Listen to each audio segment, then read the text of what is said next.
আসসালামু আলাইকুম ওয়া রাহমাতুল্লাহি ওয়া বারাকাতুহু।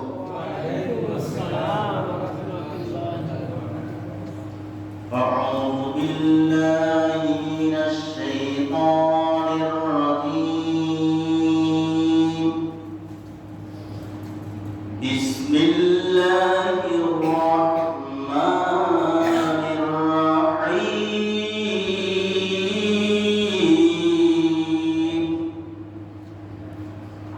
الطائفون العابدون الحامدون الصائحون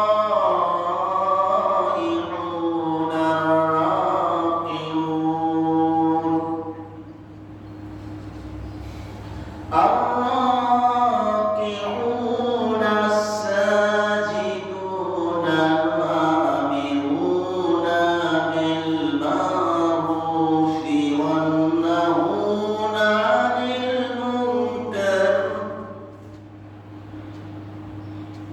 عن المنكر والحافظون لحدود الله وبشر المؤمنين. بسم الله الرحمن الرحيم. إن الله اشترى من المؤمنين أنفسهم وأموالهم بأن لهم الجنة. بسم الله الرحمن الرحيم.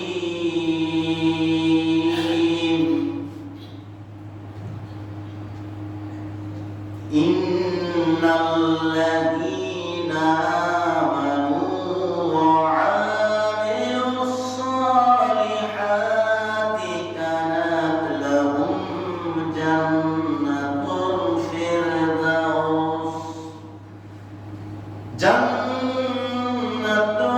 الفردوس نزلا خالدين فيها لا يبغون عنها حولا. صدق الله العظيم. الحمد لله رب العالمين والصلاة والسلام على رسوله الكريم. উপস্থিত আমার সামনে বসা আমার শ্রদ্ধেয় সম্মানিত মুসল্লিবৃন্দ, আমার স্নেহের কচিকাচা ছোট্ট সোনামণিরা এবং যুবক ভাইয়েরা, আমি আপনাদের মাঝে পবিত্র কোরআনুল কারীমের সূরা আত-তাওবা 152 আয়াত তেলাওয়াত করেছি এবং সূরা আল-কাহফ এর 107 থেকে 108 নং আয়াত তেলাওয়াত করেছি। সংক্ষিপ্ত আকারে এই আয়াতগুলির উপর কথা বলবো ইনশাআল্লাহ। আজকে আমার আলোচনার মূল বিষয় হলো, মূল পয়েন্ট হলো মুমিনের গুণাবলী নিয়ে। যারা আল্লাহর প্রিয় বান্দা মুমিন হন, এই মুমিনের ভিতর কিছু গুণ থাকবে, কিছু কোয়ালিটি থাকবে। তাদের জন্য আল্লাহ তাআলা সুসংবাদ দিয়েছেন। সুবহানাল্লাহ। যদি ওই গুণগুলি আমাদের মধ্যে থাকে বা যাদের মধ্যে পাওয়া যাবে, তাদের জন্য কি সুসংবাদ আল্লাহর পক্ষ থেকে। দ্বিতীয় পয়েন্ট হলো, যারা আমলে সালেহ করে, যারা নেক কাজ করে, আল্লাহ তাআলা তাদের জন্য জান্নাত নিয়োজিত রাখছে সুবহানাল্লাহ, জান্নাতুল ফিরদাউস। আর একটা পয়েন্ট হলো ইমানদারদের শত্রু কি, কারা ইমানদারের শত্রু, এ বিষয়ে কিছু কথা বলবো ইনশাআল্লাহ। প্রত্যেকটা পয়েন্ট ব্যাখ্যা সহ কথা বলতে গেলে অনেক সময় লাগে, যেহেতু এখানে একটা নির্ধারিত সময় থাকে, সময়ের মধ্যে শেষ করতে হয়। তা প্রথমে মুমিনের ভিতরে যে গুণগুলি থাকতে হবে, থাকা দরকার, যার ভিতর পাওয়া যাবে, আল্লাহ তাআলা তারই জন্য সুসংবাদ দিলেন। এক নম্বর গুণ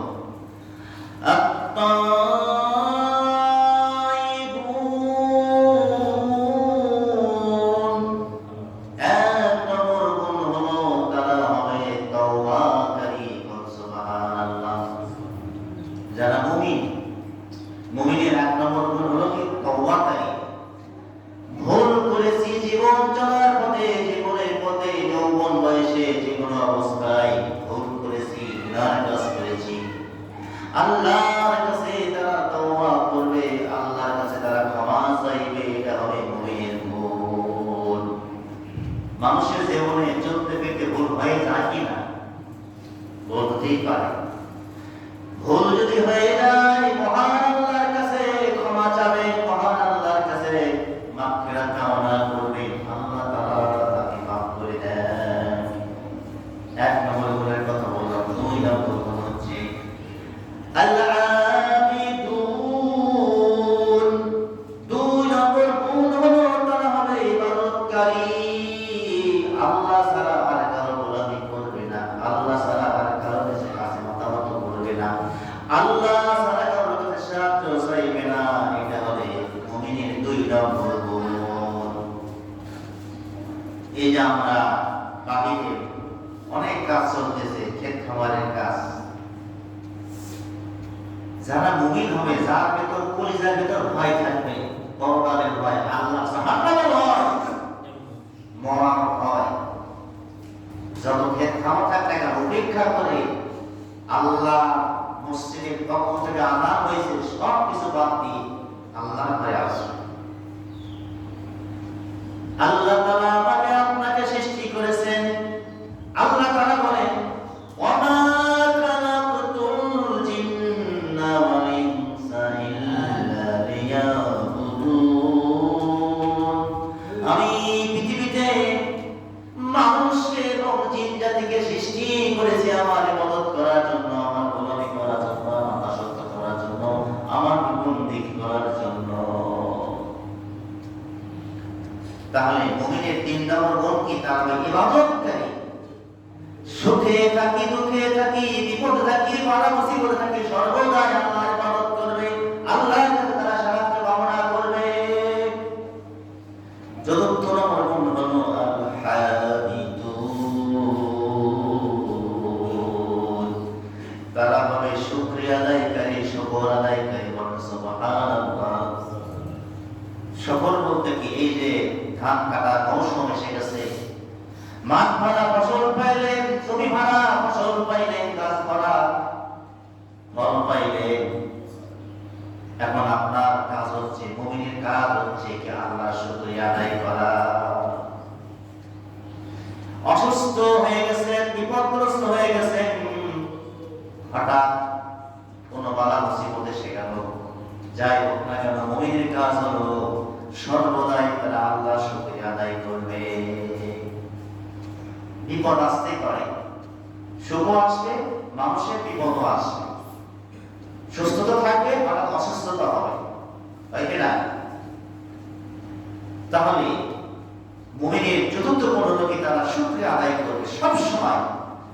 আমরা সূরা ফাতিহার ভিতর প্রথম আয়াতে বলি আলহামদুলিল্লাহি রাব্বিল আলামিন।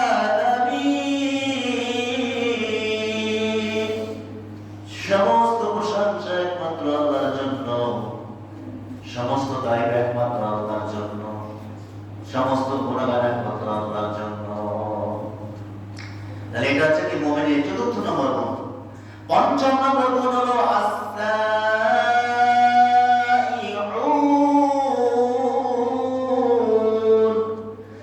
হবে দুনিয়ার সাথে সম্পর্ক ছেদকারী, দুনিয়ার সাথে সম্পর্ক ছেদকারী।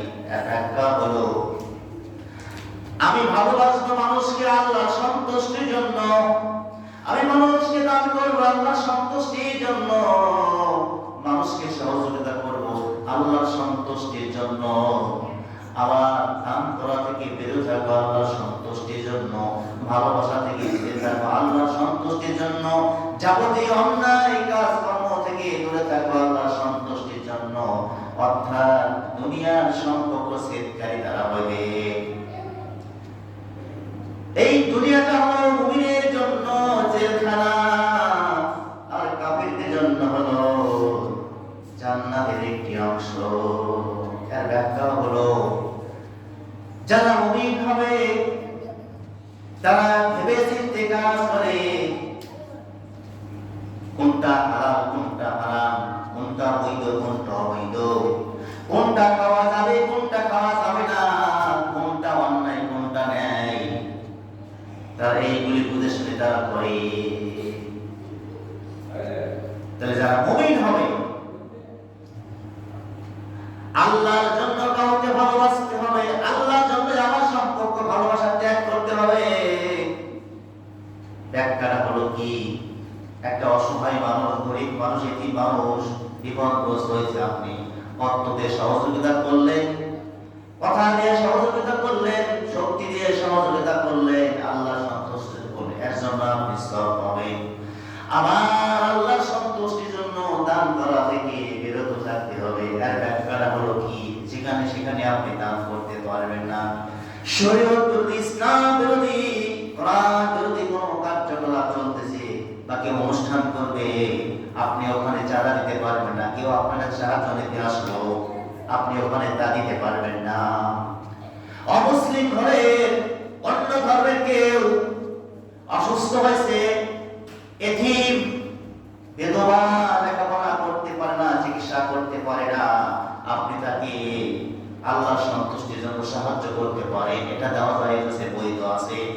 কিন্তু তাদের ওই ধর্মের কোনো লোক আপনার দেশে চাঁদা চাইলো, আমরা কিছু মূর্তি বানাইবো, দেব দেবী তৈরি করবো, অনুষ্ঠান করবো, আপনি আমার কিছু টাকা দিন, সাহায্য করেন, এই ক্ষেত্রে আপনি তা দান করতে পারবেন না। যদি আপনি তা করেন তাহলে কিন্তু আপনার গুনাহ হয়ে যাবে, অন্যায় হয়ে যাবে। তাহলে আমাদেরকে দেখে শুনে দান করতে হইবে। পরের গুণের কথা বলেন, আল্লাহ কি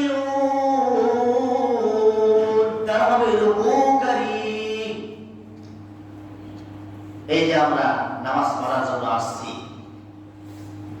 রুকু মানে কি?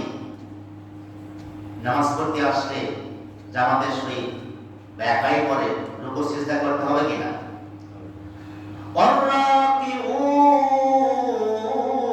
তারা হবে রুকুকারী, তার মানে হচ্ছে আল্লাহর সামনে তারা নিজের জীবন, নিজের মাথাকে তারা দিয়ে দিল। এই পৃথিবীতে কিছু প্রাণীকে আল্লাহ তাআলা রুকুর হালতে সৃষ্টি করেছেন। কথাগুলো বুঝবেন, আল্লাহ তাআলা কিছু প্রাণীকে রুকুর হালতে সৃষ্টি করেছেন, আবার কিছু কিছু প্রাণীকে দাঁড়ানো অবস্থায় সৃষ্টি করেছেন, আবার কিছু কিছু প্রাণীকে আল্লাহ তাআলা মাটির সাথে মানে তাদের চেহারা, তাদের বডি, তাদের মুখ সবসময় ঢেকে রাখছেন। গরু বলেন, ছাগল বলেন, গরু বলেন, ছাগল বলেন, ভেড়া বলেন, বাঘ বলেন, ভাল্লুক বলেন, এরা কিন্তু সবসময় রুকুর হালতে থাকে, কিন্তু বুঝতে পারবে না। এদের মাথা কিন্তু সবসময় নিচের দিকে থাকে। আমরা যেমন রুকু করি নামাজে, কিন্তু মাথাটা নিচের দিকে চলে যায়। এই সকল জাত কবলা যন্ত্রগুলি তারা কিন্তু আল্লাহ তাআলা তাদেরকে রুকুর হালতে সিজদা, তাদেরকে রুকুর হালতে তাদেরকে সৃষ্টি করেছে। আবার কিছু প্রাণী রয়েছে দাঁড়ানো অবস্থায়, উদ্ভিদের দিকে তাকান, গাছপালার দিকে তাকান, এরা কিন্তু দাঁড়ানো অবস্থায় আল্লাহ তাদেরকে সৃষ্টি করেছেন। এরাও কিন্তু আল্লাহর তাসবিহ করে, এরাও কিন্তু আল্লাহর জিকির করে, কিন্তু ওদের ভাষা আমরা বুঝতে পারবো না। আবার কিছু কিছু প্রাণী সৃষ্টি করেছেন মাটির সাথে তারা সবসময় বস করে চলাফেরা করে। বিষাক্ত সাপ বলেন, এমনি সাপ বলেন, এরা কিন্তু মাথা উঁচু করে চলাফেরা করতে পারে না। বৈশা বলেন, এরা কিন্তু পায়ের পা দিয়ে তারা কিন্তু চলতে পারে না। কিছু কীট পতঙ্গ আছে, তারা কিন্তু মাথা উঁচু করে চলাফেরা করতে পারে না, ঠিক কিনা? তাহলে এখানে রুকুর কথা বললেন, এরপর আল্লাহ আস-সাজিদুন, তারা হবে সিজদাকারী। সিজদা আমরা বুঝি তো নামাজ পড়তে গেলে সিজদা দেওয়া লাগবে কিনা? যারা সিজদা করে না, রুকু করে না, এরা বড় অহংকারী করলো। ইন্নাস সালাতা তানহা আনিল ফাহশাই ওয়াল মুনকার, নিশ্চয় সালাত মানুষকে খারাপ কাজ, অন্যায় কাজ থেকে দূরে রাখে। তাহলে আপনার সালাতই নাই, আপনাকে কেমনে আল্লাহ তাআলা অন্যায় কাজ থেকে দূরে রাখবেন? সালাত করেন বুঝ সহিত, ভদ্রতা সহিত, আল্লাহর ভয়ে, ওই সালাত ওই নামাজ আপনাকে যাবতীয় অন্যায় কাজ থেকে দূরে রাখবে। বলো সুবহানাল্লাহ। কারণ আল্লাহই এটা বাণী।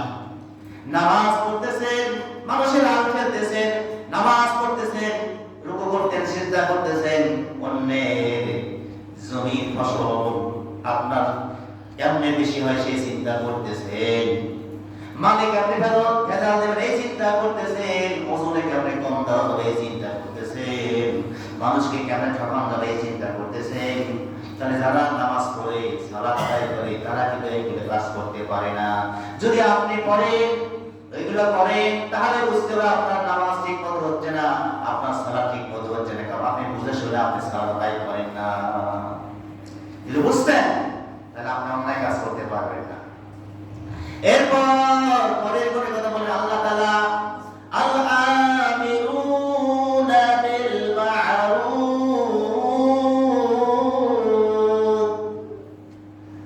7 নম্বর কথা বললেন, তারা হবে সৎ কাজের আদেশকারী।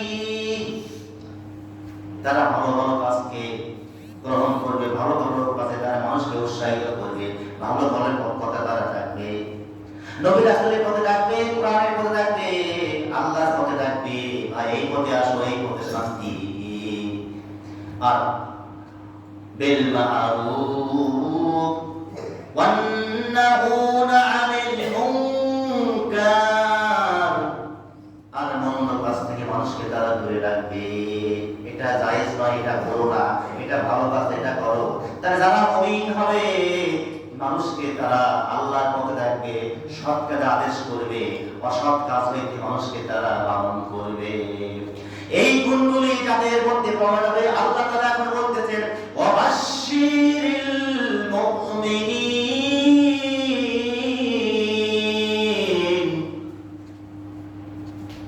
এদেরকে সুসংবাদ দাও, এদেরকে সুখবর দাও। তাহলে এই গুণগুলি যারা অর্জন করবে, আল্লাহ তাআলা তাদেরকে সুসংবাদ দিলেন।